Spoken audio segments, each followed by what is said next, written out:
I'm short. President Crutcher, members of the faculty and administration, families, friends, and especially the class of 2017, I am honored to join you for this well-earned celebration. You're the most amazing Spider-Men and Spider-Women I have ever met. To the parents, congratulations to seeing your loved ones from their baby steps to this big one. And as Madeleine Albright likes to say, and I'm quoting her words here, the emotions are mixed. You feel one part sad, one part relieved, one part broke, and every part proud. And graduates, I know this day is one of the mixed emotions for you too. On one hand, the joy and satisfaction of having made it to this moment, and on the other, the sorrow of leaving this campus, which has been your home and haven for the past 4 years.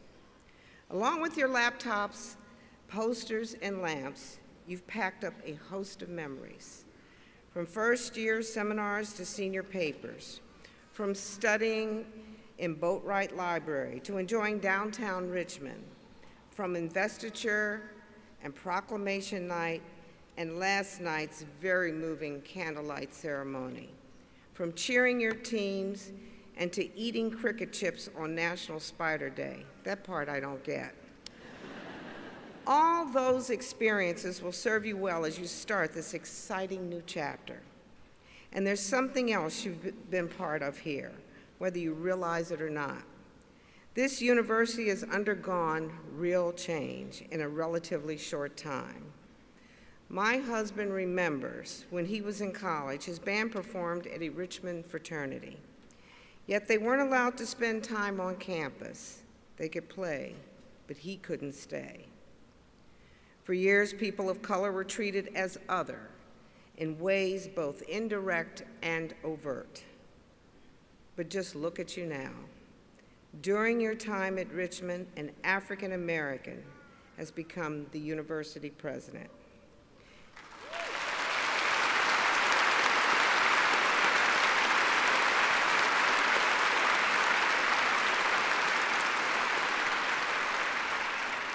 You're helping create a race and racism project to bring Richmond's hidden stories to light. 1 in 4 undergraduates is an American student of color. Diversity and inclusion are points of pride, from gender to race to sexual orientation. 60% of you studied abroad.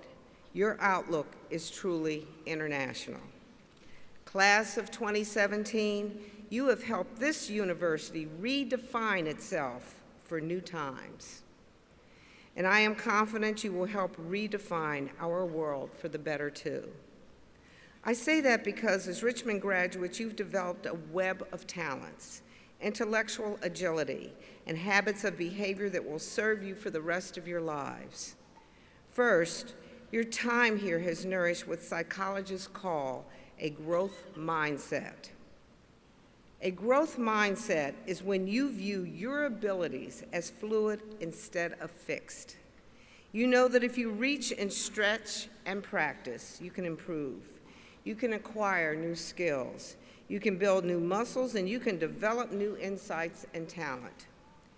A growth mindset creates a passion for learning rather than a quest for validation. And when you're driven by a passion of learning, you're less afraid to fail. That's a valuable asset. There used to be a time when I let fear get in the way of taking risk. I worried about failing and what others might say, and that left me afraid to try. Until finally I realized it's good to be afraid. It's good to feel out of your comfort zone. If you've never been afraid, it means you're never really testing your own limits. I also realized that worrying about other people was a waste of my own energy. Today, I prefer the approach that Richard Branson takes, and his mantra is, screw it, just do it.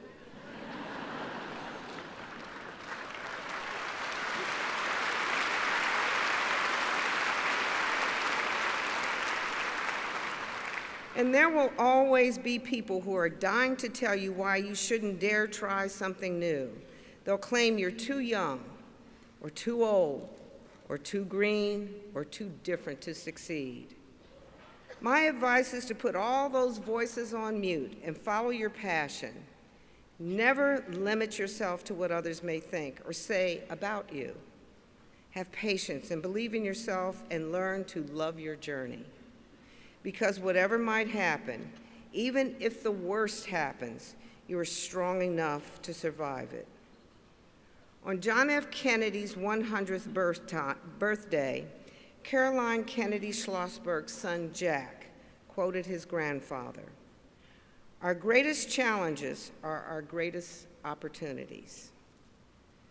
The second strength you're taking from Richmond is discipline and drive, which is good, because to reach your fullest potential, you're going to need to work hard. That's true whether you're talking about your career or your personal life.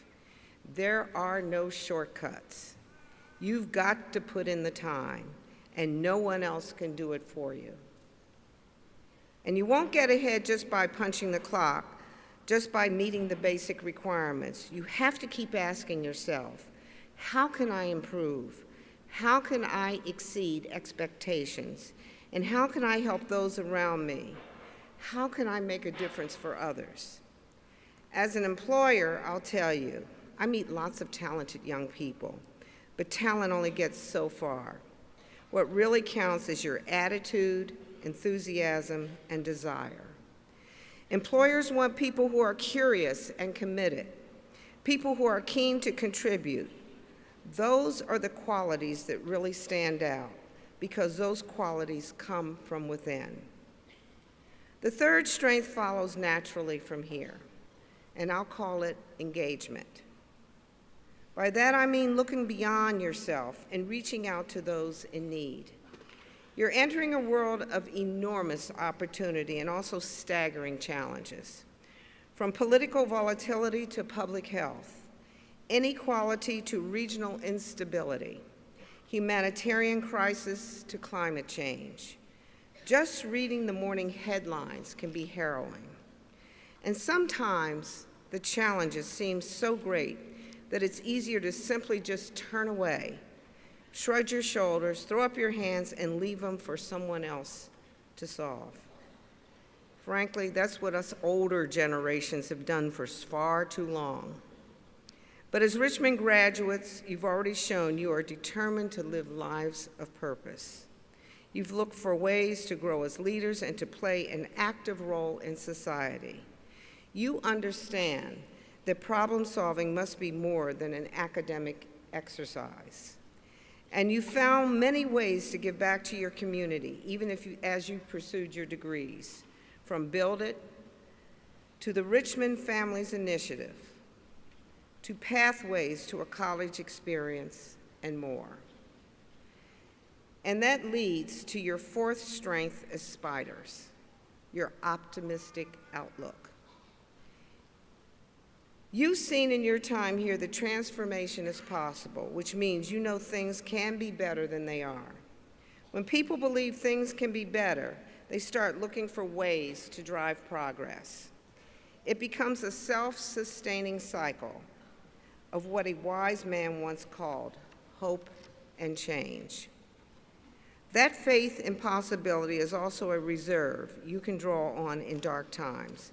And let's face it, nobody's life is perfect.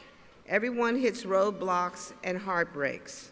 There will be times things go wrong, when the world just won't cooperate, when it seems that every door is closed and every dream collapses. For example, while I was building my resort in Middleburg, Virginia, the financial crisis struck. We knew we couldn't launch the hotel in a downturn, so we had to freeze construction for a year. And when I was producing the movie The Butler, we really had to struggle to get funding. No one believed that a movie about a Black family could be a commercial success. And then there was the time I was drawing the 2013 draft lottery card for my WNBA team, the Washington Mystics. There were 3 incredible superstars that year, including the amazing Elena Deladon, and we had the best odds of getting the first pick. Everything seemed great until I drew the lowest card in the league. We missed out on every one of the top 3. But when you believe transformation is possible, then dark times are simply a detour. And sometimes what feels like a disaster in the moment is just a different pathway to success. For example, the 2013 draft pick was a turning point for our team. We got Taylor Hill and Emma Messerman, both of whom are breakout stars. We hired Mike Tebow, one of the most successful coaches in the basketball history. And earlier this year, the Mystics scored a huge win, acquiring Elena Deladon in a trade. The universe works in mysterious ways, so just keep shooting for the net and score. The last great strength you've developed here is the gift of an open mind, a mind that seeks out truth and logic, a mind that resists snap judgments. We live in an age when it's all too easy to see everything in terms of us and them, whether it's Democrats versus Republicans, black versus white, men versus women, or American versus foreign, or any number of other ways to characterize and pigeonhole one another. But I believe that constructive dialogue has suffered collateral damage as a result. It's hard to engage in a thoughtful exchange when we're locked into opposite extremes. As Richmond graduates, you know the value of respectful discussion and debate. You know the importance of critical inquiry. You know the importance of listening. And you know that none of us has all the answers. We are all just works in progress, which means we all need the freedom to define and redefine ourselves without the burden of stereotyping or prejudgment. As human beings, we are always in the process of becoming wiser, becoming braver, becoming better, becoming the very best we can be. So as you go forth from this beautiful campus, I'd like to leave you with a poem by Kaylin Haught. The poem is called God Says Yes to Me, and it captures my wish and blessing for you. I asked God if it was okay to be melodramatic, and she said yes. I asked her if it was okay to be short, and she said it sure is. And I asked her if I could wear nail polish or not wear nail polish. And she said, honey, she calls me that sometimes. She said, you can do just exactly what you want to. Thanks God, I said. And is it even okay if I don't paragraph my letters? Sweet cakes? God said, who knows where she picked that up? What I'm telling you is yes, yes, yes. Congratulations, class of 2017. Yes, yes, yes. Thank you.